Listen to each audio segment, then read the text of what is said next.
Você é aquela pessoa que sempre tem uma barrinha de proteína na bolsa para aquele momento de correria? Oi, eu sou a Sabrina, sou nutricionista e hoje eu vou te ensinar como escolher uma boa barrinha de proteína de uma vez por todas. Quando a gente vai escolher uma boa barrinha de proteína, a primeira coisa que você precisa prestar atenção é proteína. O nome já diz, barrinha de proteína. Então você tem que estar comprando mais proteína do que carboidrato, do que gordura, do que qualquer outra coisa. Então um grande erro que a gente vê na maioria das barrinhas de proteína é ter uma quantidade muito maior de carboidrato do que da própria proteína.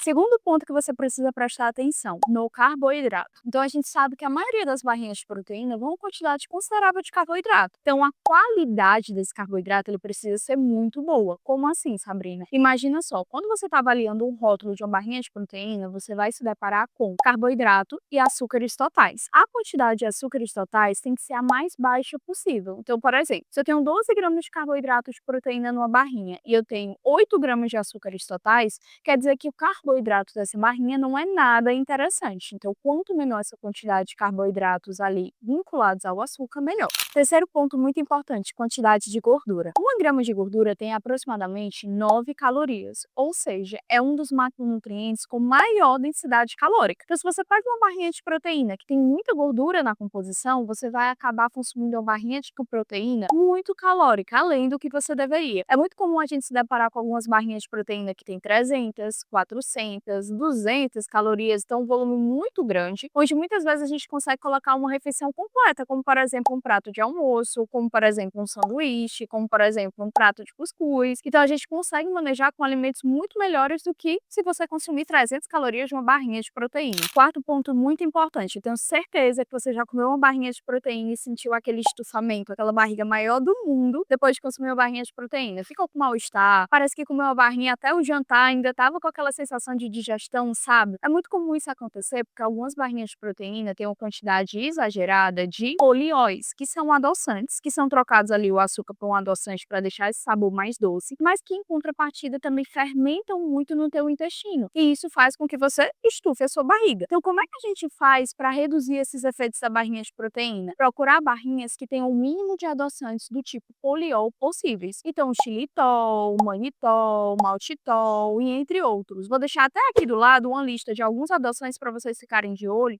em relação à quantidade de poliol em barrinha de proteína. Quinta e última dica, mas não menos importante, quantidade de fibra. Se a gente está procurando uma barrinha de qualidade, é interessante que a gente tenha um volume de fibra também bom na sua composição. Então, por exemplo, algo em torno de 3, 4, 5 gramas de fibra é bem interessante, até mesmo para te gerar mais saciedade. Eu tenho certeza que você já comeu uma barrinha que com 1, 2 horas ou até menos do que isso, você já estava sentindo uma fominha, parece que não te encheu. Provavelmente essa barrinha tinha uma quantidade baixa de fibra, que é o que gera de fato a saciedade na refeição. Então, eu sempre procuro uma barrinha que tenha no mínimo 3 gramas de fibra na sua composição. Então, quando a gente olha aqui a quantidade de carboidrato dessa barrinha para a quantidade de proteína, a gente vê que tem muito mais carboidrato na barrinha do que proteína. Então, tem 20 gramas de carboidrato para 12 gramas de proteína. Só que você está comprando uma barrinha de proteína, então não está comprando uma quantidade de carboidrato, você está comprando isso daqui. Então, essa barrinha não é nada interessante. Se a gente olhar outros aspectos dela também que não são nada legais, ela vem com quantidade de gordura muito alta, 8 gramas de gordura na composição. É quase a mesma quantidade de proteína da barrinha, tornando ela muito calórica. Outro ponto também nada interessante dessa barrinha é a quantidade de polióis que contém nela. A gente tem uma média ali de 4 gramas, que vai gerar um estufamento, querendo ou não.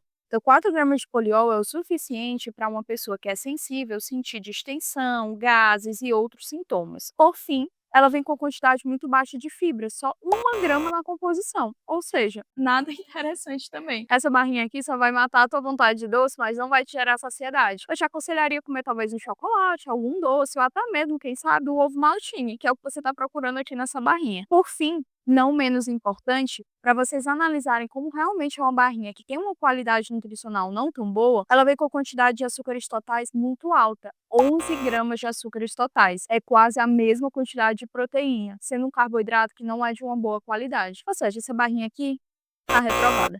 Então vamos para o resumo da ópera. O que é que você precisa prestar atenção se você estiver escolhendo uma barrinha de proteína? Primeiro, quantidade de proteína. Como o nome já diz, tem que ter mais proteína do que carboidrato. Segundo, qualidade desse carboidrato. Toma cuidado com a quantidade de açúcares simples, sempre ser o menor possível. Terceiro ponto, olhar a quantidade de gordura presente naquela barrinha. Precisa ser menor do que a quantidade de proteína da barrinha e tomar cuidado para que não seja demais para a barrinha não ficar tão calórica. Quarto ponto, quantidade de adoçante. Se você é aquela pessoa que estufa com qualquer coisa, ter muito adoçante na barrinha não é interessante. E por último, quantidade de fibra. Se você procura saciedade, ter um bom volume de fibra, pelo menos 3 gramas ali na barrinha, é muito importante para que a gente gere saciedade. Eu espero que vocês tenham entendido de uma vez por todas como escolher barrinha de proteína, nunca mais ser enganada. E se você gostou do vídeo de hoje, comenta, curte, compartilha, me segue aqui no canal que eu vou trazer muito mais conteúdo para vocês sobre como escolher bons alimentos na dieta. Até mais!